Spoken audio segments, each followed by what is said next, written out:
శ్రీకృష్ణుడు అన్ని ధర్మాలకి రక్షణగా ఉండి యుద్ధాన్ని ముందుకు నడిపించాడు. యుద్ధంలో ప్రతిరోజు జయాపజయాలు జరుగుతూ ఉన్నాయి. ఈ రోజు వీడియోలో మహాభారత యుద్ధం జరిగిన 18 రోజుల్లో ప్రతిరోజు యొక్క ప్రత్యేకత గురించి. అవేంటంటే, 1. ప్రతిరోజు సూర్యోదయం నుంచి సూర్యాస్తమయం వరకు మాత్రమే యుద్ధం జరగాలి. 2.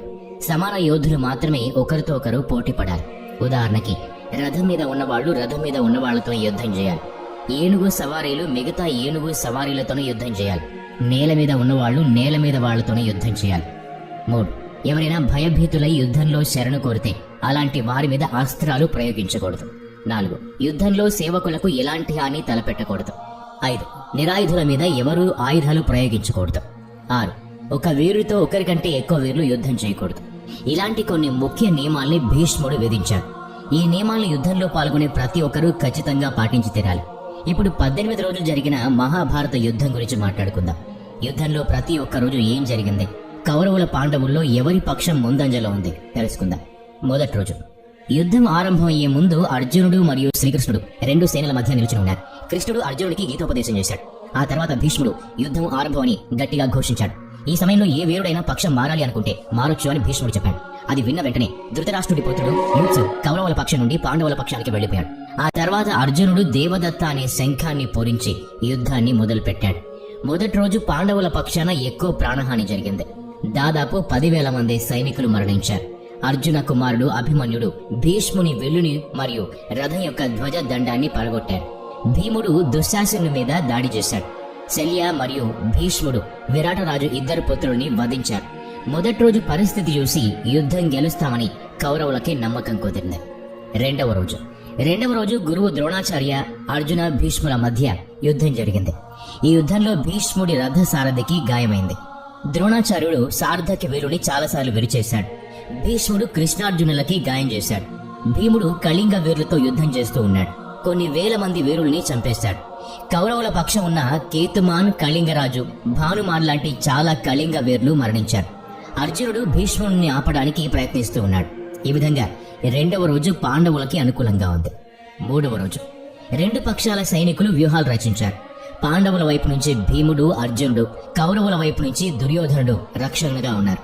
మూడవ రోజు భీముడు ఘటోద్గజుడితో కలిసి కౌరవుల సైన్యాన్ని ఓచకోత కోశాడు. భయపెట్టి యుద్ధం నుంచి పారిపోయేలా చేశాడు. ఇంకోవైపు భీష్ముడు యుద్ధంలో చెలరేగిపోతున్నాడు. పాండవుల సైన్యాన్ని ఓచకోత కోస్తూ ఉన్నాడు. అది చూసి కృష్ణుడు అర్జునుడితో భీష్ముణ్ణి చంపమని చెప్పాడు. కానీ అర్జునుడు మాత్రం ఆ సాహసం చేయలేకపోయాడు. అప్పుడు కృష్ణుడే భీష్ముణ్ణి చంపడానికి ముందుకు వెళ్ళటం మొదలుపెట్టాడు. అది చూసి అర్జునుడు భీష్ముణ్ణి చంపే సాహసం చేస్తాను అని కృష్ణుడితో అంటాడు. మార్గంలో ఉన్న కౌరవుల సైన్యాన్ని అర్జునుడు వివిధ అస్త్రాలు ప్రయోగించి అడ్డు వచ్చిన అందరినీ చంపేశాడు. భీముడు కూడా కొన్ని వందల మంది కౌరవ సైన్యాన్ని అంతం చేశాడు. దాంతో మూడవ రోజు కూడా కౌరవులు ఎక్కువ సైన్యాన్ని కోల్పోయారు. 4వ రోజు ఈ రోజు కౌరవులు అర్జునుడి మీద బాణాల వర్షం కురిపించారు. కానీ అర్జునుడు తప్పించుకుని బాణాలు వేసి అందరినీ వధించాడు. ఈ రోజు భీముడు కౌరవుల సైన్యాన్ని భయభ్రాంతులకు గురి చేశాడు. భీముని ఎదుర్కోవడానికి దుర్యోధనుడు గజసేనని పంపించాడు. కానీ భీముడు ఘటోద్గజుడి సహాయంతో మొత్తం గజసేనను నాశనం చేశాడు మరియు 14 మంది కౌరవుల్ని చంపేశాడు. ఈ రోజు భీముడు, అర్జునుడు కలిసి భీష్ముడికి ఛాలెంజ్ విసిరారు. 5వ రోజు ఈ రోజు భీష్ముడు పాండవ సేన మీద దాడి చేసి అందరినీ చంపేస్తూ ఉన్నాడు. 5వ రోజు 2 పక్షాల సైనికులు కూడా సరి సమానంగా మరణించారు. భీష్ముడిని ఆపడానికి భీమార్జునులు కలిసి భీష్ముడితో యుద్ధం చేశారు. సార్థకి ద్రోణాచార్యుని నియంత్రణలో ఉంచాడు. కానీ తర్వాత భీష్ముడు సార్థకిని యుద్ధం నుండి పారిపోయేలా చేశాడు. ఈ రోజు సార్థకి యొక్క 10 మంది పుత్రులు యుద్ధంలో మరణించారు. 6వ రోజు 2 పక్షాల సేన రణరంగంలో దిగింది. పాండవ సేన మకర వ్యూహాన్ని వేసింది. కౌరవ సేన క్రోంచ వ్యూహాన్ని వేసింది. ఇలా 2 సేనల మధ్య భయంకరమైన యుద్ధం జరిగింది. తమ సైన్యం చనిపోవడం చూసి దుర్యోధనుడు చాలా క్రోధానికి గురయ్యాడు. భీష్ముడు దుర్యోధనుడికి నచ్చజెప్తూ ఉన్నాడు. 6వ రోజు అంతంలో భీష్ముడు పాంచాల సైన్యాన్ని అంతం చేశాడు. 7వ రోజు ఈ రోజు 2 పక్షాల సైన్యం విభిన్న వ్యూహాలతో రంగంలోకి దిగింది.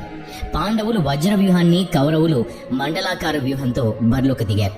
మండలాకార వ్యూహంతో ఏనుగులు రథాలు అశ్వాలు వెల్లుకారుల్ని మరియు వెలుకారులు సైన్యాన్ని కాపాడుతూ వస్తున్నారు.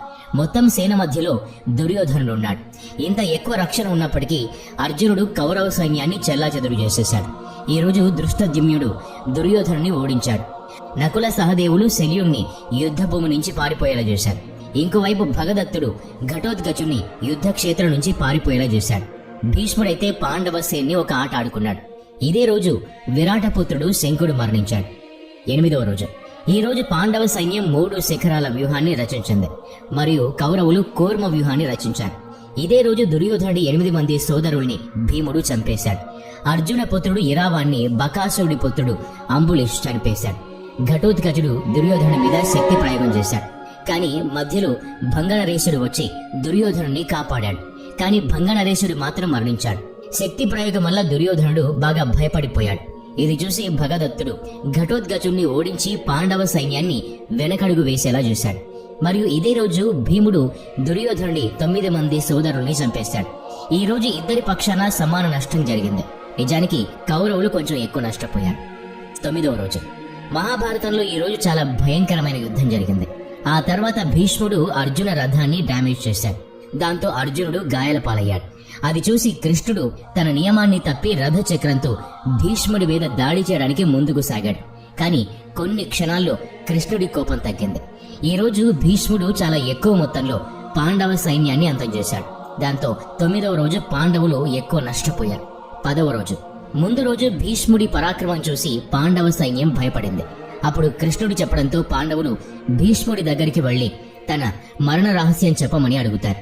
కొంతసేపు విచారించిన తర్వాత భీష్ముడు ఉపాయం చెప్పాడు. ఆ తర్వాత మత్స్య మరియు పాంచాల సైన్యాన్ని భీష్ముడు సంహరించాడు. పాండవులు శిఖండిని భీష్ముడితో యుద్ధానికి పంపారు. శిఖండిని చూసి భీష్ముడు తన అస్త్ర శస్త్రాల్ని వదిలేశాడు. వెంటనే అర్జునుడు తప్పని పరిస్థితుల్లో భీష్ముడి మీద బాణాలు ప్రయోగించాడు. అలా భీష్ముడు బాణాల మీద శయనుడయ్యాడు. భీష్ముడి దగ్గర తనకి నచ్చినప్పుడు మరణించే వరం ఉంది. అందువల్ల భీష్ముడు ఆ రోజు ఉత్తరాయణం తర్వాత మరణించాలి అనుకున్నాడు. 10వ రోజు కౌరవులు గొప్ప యోధుని కోల్పోయారు. దాంతో ఈ రోజు కౌరవులు ఎక్కువగా నష్టపోయారు. 11వ రోజు. భీష్ముడు మరణించడంతో ద్రోణాచార్యుడు సేనాపతి అయ్యాడు. దుర్యోధనుడు మరియు శకుని ద్రోణాచార్యుడితో ధర్మరాజుని బందీగా చేస్తే యుద్ధం అక్కడితో సమాప్తం అవ్వచ్చు అని చెప్పారు. అందుకని రోజు చివరిలో ద్రోణాచార్యుడు ధర్మరాజుని బందీగా చేయడానికి ముందుకు సాగాడు. కానీ అర్జునుడు తన బాణాలతో ద్రోణాచార్యుడిని అడ్డుకున్నాడు. 11వ రోజు కర్ణుడు చాలా ఎక్కువ మొత్తంలో పాండవ సైన్యాన్ని అంతం చేశాడు. తర్వాత సార్థకి కర్ణుడు, భీమశల్యుల సహదేవ శకునులు మరియు అర్జున సుశర్మల మధ్య భీకరమైన యుద్ధం జరిగింది. ఈ రోజు పాండవులు ఎక్కువగా నష్టపోయారు. 12వ రోజు. 11వ రోజు ధర్మరాజుని కౌరవులు బందీగా చేయలేకపోయారు. అందుకే ఈ రోజు మళ్లీ ప్రణాళిక రచించారు. అర్జునుణ్ణి ధర్మరాజుకి దూరంగా తీసుకెళ్లే బాధ్యత త్రిగర్తలకి అప్పగించారు. ప్రణాళిక ప్రకారం త్రిగర్తలు అర్జునుణ్ణి దూరంగా తీసుకెళ్లిపోయారు. వెంటనే కౌరవుల ప్లాన్ ని అర్థం చేసుకున్న అర్జునుడు సరైన సమయానికి వెనక్కి వచ్చి ధర్మరాజుని మళ్లీ కాపాడాడు. ఈలోగా సార్థకి కౌరవుల పక్షాన ఉన్న చాలా మంది వీరుల్ని చంపేశారు. వీళ్లలో సుదర్శన్, జలసంధి, త్రిగర్తల సేన, కర్ణుడి పుత్రుడు ప్రసన్నుడు మరియు దర్శనున్నారు. భూరిశ్రవుడు ప్రతిసారి సార్థకిని ఓడించాడు. కానీ ప్రతిసారి సార్థకిని కృష్ణార్జునులు కాపాడేవారు. 12వ రోజు 2 పక్షాలకి సమాన నష్టం జరిగింది. 13వ రోజు. దుర్యోధనుడు భగదత్తుడిని అర్జునుడితో యుద్ధం చేయడానికి పంపించాడు. భగదత్తుడు భీముని ఓడించాడు. ఆ తర్వాత అర్జునుడు మరియు భగదత్తుడి మధ్య భయంకర యుద్ధం జరుగుతూ ఉంది. ఈ యుద్ధంలో భగదత్తుడు వైష్ణవ అస్త్రాన్ని అర్జునుడి మీదకు ప్రయోగించాడు. అప్పుడు శ్రీకృష్ణుడు వైష్ణవ అస్త్రాన్ని తనలో విలీనం చేసుకుని అర్జునుడిని రక్షించాడు. ఆ తర్వాత భగదత్తుడు తన చూపును కోల్పోయాడు. అది గమనించిన అర్జునుడు వెంటనే బాణాన్ని ప్రయోగించి భగదత్తుని చంపేశాడు. ఇదే రోజు కౌరవులు పద్మవ్యూహాన్ని రచించారు. ఆ సమయంలో అక్కడ ఉన్నవారిలో ధర్మరాజు కోసం పడిన పద్మవ్యూహాన్ని అభిమన్యుడు మాత్రమే ఛేదించగలడు. కానీ పద్మవ్యూహం నుంచి బయటకి ఎలా రావాలో అభిమన్యుడికి తెలియదు. అభిమన్యుడితో పాటు ధర్మరాజు, భీముడు కూడా ఉన్నారు.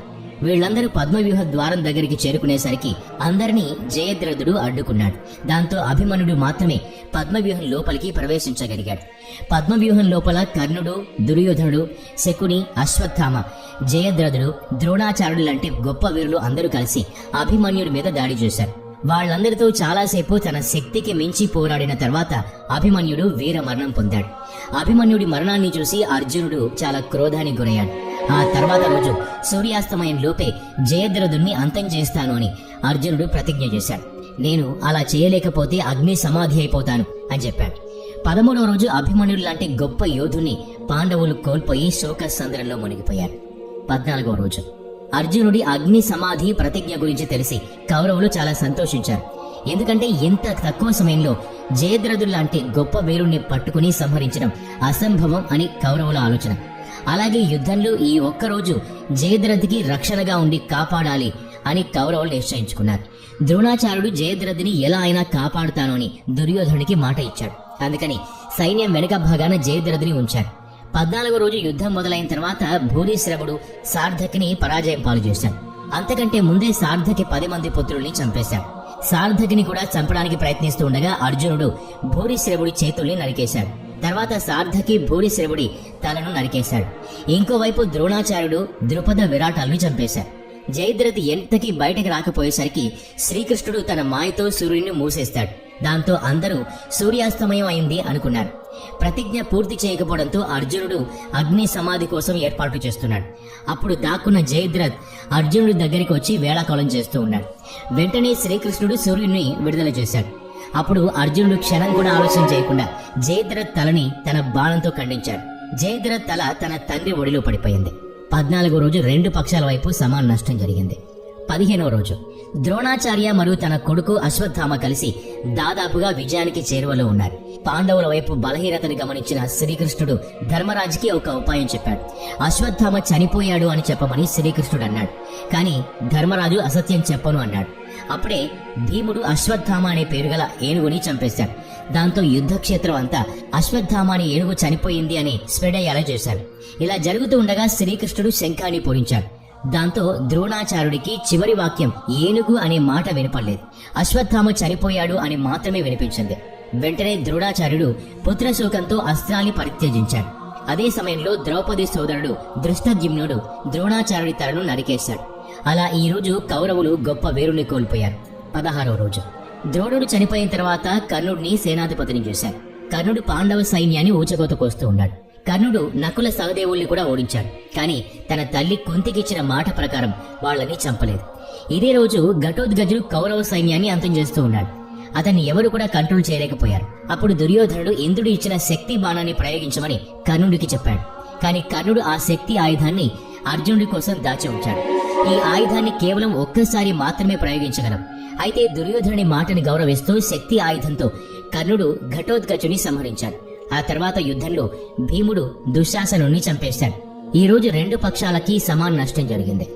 17వ రోజు మహాభారత యుద్ధంలో 17వ రోజున శల్యుణ్ణి కర్ణుడి సారథిగా నియమించాడు. ఈ రోజు కర్ణుడు భీముడు మరియు ధర్మరాజులను ఓడించాడు. కానీ వాళ్ళని చంపకుండా వదిలేశాడు. ఆ తర్వాత కర్ణార్జునుల మధ్య యుద్ధం జరిగింది. యుద్ధం మధ్యలో కర్ణుడి రథచక్రం భూమి లోపల ఇరుక్కుంది. ఆ చక్రాన్ని బయటకు తీయడానికి కర్ణుడు ప్రయత్నిస్తూ ఉన్నాడు. ఇదే సమయంలో శ్రీకృష్ణుడు కర్ణుడిని చంపమని అర్జునుడికి ఆదేశం ఇచ్చాడు. అప్పుడు అర్జునుడు శ్రీకృష్ణుడి మాటని ధిక్కరించలేక కర్ణుడి మీద అస్త్రం ప్రయోగించి చంపేశాడు. కర్ణుడి మరణంతో కౌరవ బలం పూర్తిగా నశించింది. కర్ణుడి మరణంతో శల్యుడిని సేనాపతిని చేశాడు. అదే రోజు చివర్లో ధర్మరాజు శల్యుడిని చంపేశాడు. ఈ రోజు కౌరవులు చాలా దారుణంగా నష్టపోయారు. 18వ రోజు మహాభారత యుద్ధంలో చివరి రోజున కౌరవుల వైపు కేవలం 3 యోధులు మాత్రమే మిగిలి ఉన్నారు. అశ్వత్థామ, కృత్వర్మ మరియు కృపాచార్యుడు మాత్రమే ఉన్నారు. ఈ రోజు పాండవుల్ని అంతం చేస్తాను అని అశ్వత్థామ ప్రతిజ్ఞ చేశాడు.